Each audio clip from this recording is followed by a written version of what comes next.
going on, guys? It's Elias. Welcome back to another video. In today's video, we're going to be discussing a recently released video by Speed Phenom, and it's Ron Fellows on Laguna Seca driving the C8 Z06. There's been a lot of speculation as to a bunch of different things from the C8 Z06. Number one, the transmission's too soft. Number two, the gearing's not very good. Number three, maybe the C8 Z06 is not as fast as we expect. And number four, is the C8 Z06 really worth the money above the C8 Stingray? So in today's video, I hope to answer those four questions for everyone that's listening here. And in order to do so, I'm going to be borrowing the footage from Speed Phenom. Now, if you don't know Speed Phenom, he is an awesome dude. He has a lot of track day videos with his C8 Stingray, in addition to a McLaren and the GT500, the Mustang.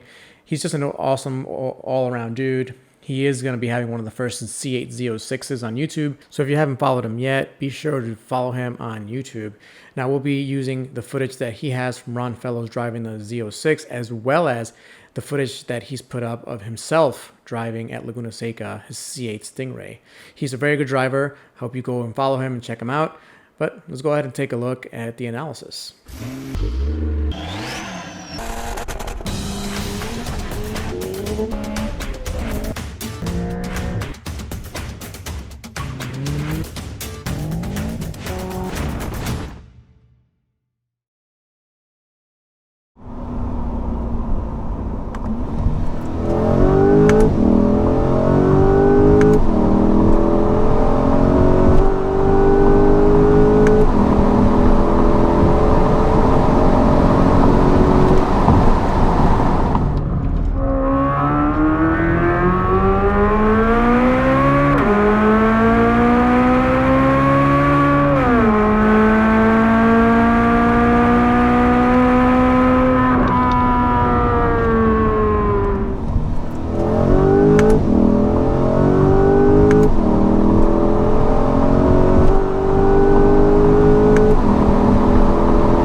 Now, the first thing we can clearly see in this comparison is that the C8 Stingray Z51 package has much shorter gearing than the C8 Z06 in its current form. You can see that the top of third for the Z06 is 100. The top of third is somewhere in the 80s for the Stingray. I can only think of a couple of reasons for this. Reason number one is emissions and noise EPA testing. As we all know, the EPA and the government in general has really stupid rules when it comes to trying to mitigate damage to the environment and to noise pollution, etc. So I know there's some kind of rules about being in third gear. You have to have a certain amount of decibels, certain feet away. So in the case of the Z06, if it's in third gear and it's a certain RPM, it's a lot lower decibel than if it's a higher RPM. That's one reason that's a possibility. Although the C8 Stingray is definitely no slouch when it comes to the sound department. Second reason is possibly due to the emissions. Maybe the emissions at high RPMs don't do so well, and the RPMs that they're being tested on, it depends, it all depends on which gear they can do the test on, for which speed they just decide to do. It's a lot of different things that are attached to that. So that's the real other reason that I can think of. The third reason possibly is because there's some issues when it comes to the transmission or the longevity and the revs, but I don't think that reason really carries any weight. The other thing, of course, to point out is the fact that the transmission didn't seem to be shifting that violently or aggressively. In the C8 Z51, if you're in sport mode, it doesn't really shift that violently either. But if you put it in track mode, if you put the transmission in track mode and you redline it and you leave it in auto, actually, it'll actually shift very quickly and it'll kind of pin you to the back of the seat, and you'll hear kind of a crack from the exhaust. In the Z06, I've seen videos of the transmission doing that, but in this video with Ron Fellows, it didn't really seem like he was actually getting those crisp shifts.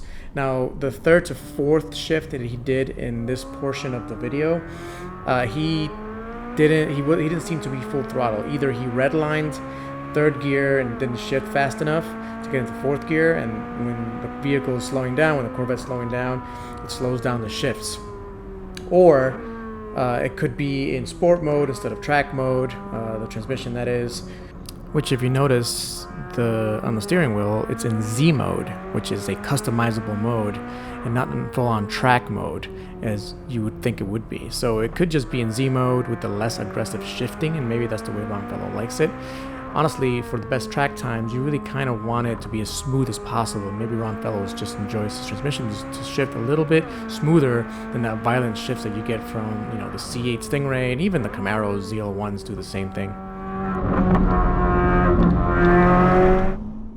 Now you could also tell that these were definitely kind of more parade laps than anything else for the C8 Z06. He was manually shifting the transmission, and you only do that if you're on the road and you're just enjoying the transmission, you're having fun with it, but you're trying to set the fastest lap time, whether you're using Porsche's PDK or the Corvette's excellent dual clutch transmission, or even the Mustang GT 500's excellent transmission. You're not going to want to use the manual shifting mode. You're going to want to let it do its own shifting automatically. It's a very intelligent transmission, and I've seen really good results from the Camaro's Z011LE with its 10-speed full automatic, the C8 Z51 with its dual clutch transmission, with the Mustang's dual clutch transmission, and the Porsche's PDKs. You just leave it in auto, and it's more intelligent than you can ever shift. So because we see Ronfellows as manually shifting, he's not out for the fastest times out there. So with that said, I think there's a really good possibility that the transmission was not in the right mode to give you those crisp shifts. And to be quite honest with you, even if that was the fastest shift, they're pretty dang good. There's nothing to complain about there. So to answer number one, is the transmission too soft? I really doubt that it is, but it's hard to tell from this video. We're gonna have to wait. And either way, I think it's gonna be fast enough.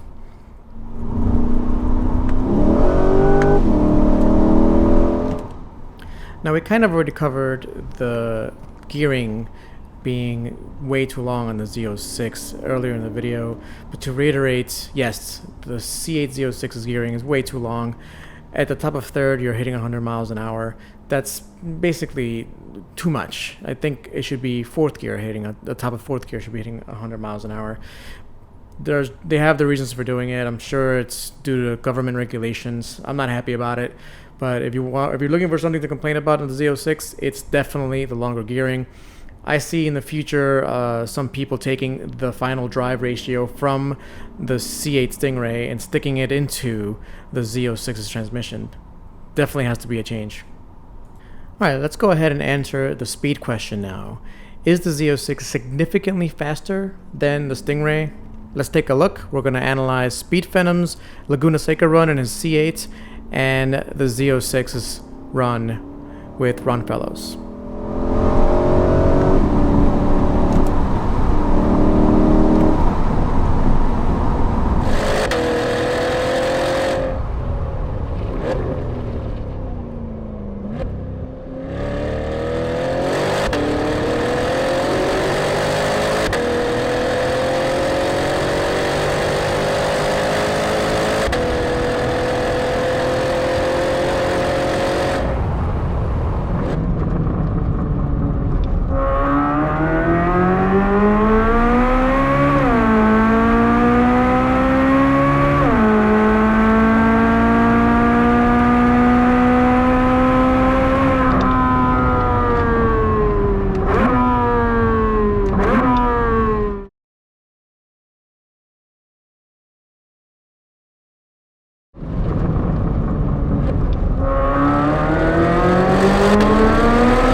So we can definitely see the Z06 is substantially faster than the C8 Stingray. I mean, substantially is a subjective term. I think it's definitely the case. You guys make your own conclusion. The other question is it worth the premium to go with the Z06?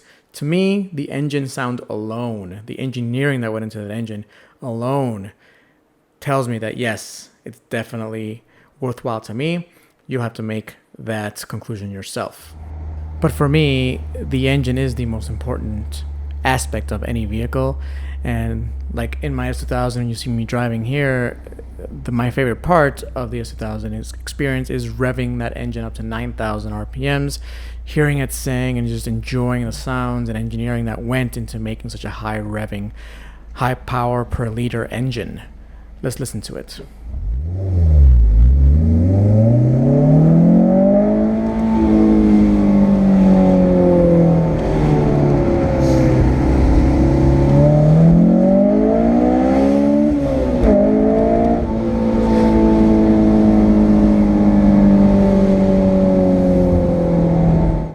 So in conclusion, is the C8 Z06 going to be awesome? Undoubtedly it is. To a lot of people, it's not going to be worth the hefty price tag of about $106,000 with 0 options. Now, that doesn't necessarily mean it's bare bones, but in order to option it up, it does cost significantly more.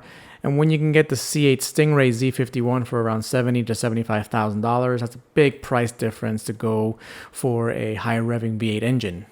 If you're going to go for the Z06, you really have to value that engine notes. And if you do, it'll be worth it. If you don't, then it probably won't. There are rumors that there's going to be another V8 variant, an LT3 possibly, a dual overhead cam, 600 or 590 horsepower dual overhead cam engine that may make 580 to 600 horsepower. We'll see. That's a very speculative rumor. There's definitely going to be an E-Ray, which is going to be a hybrid version. So if there's going to be different variants, they're probably going to be less expensive than the Z06. So if that's more your cup of tea, get those instead. For me, I know what I'm getting. It's going to be that high revving engine.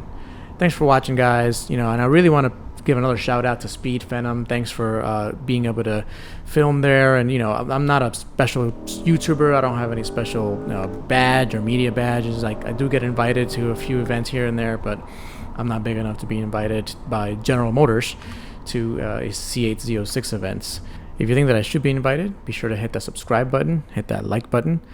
Thanks again to everyone here. I will catch you guys next time. Peace.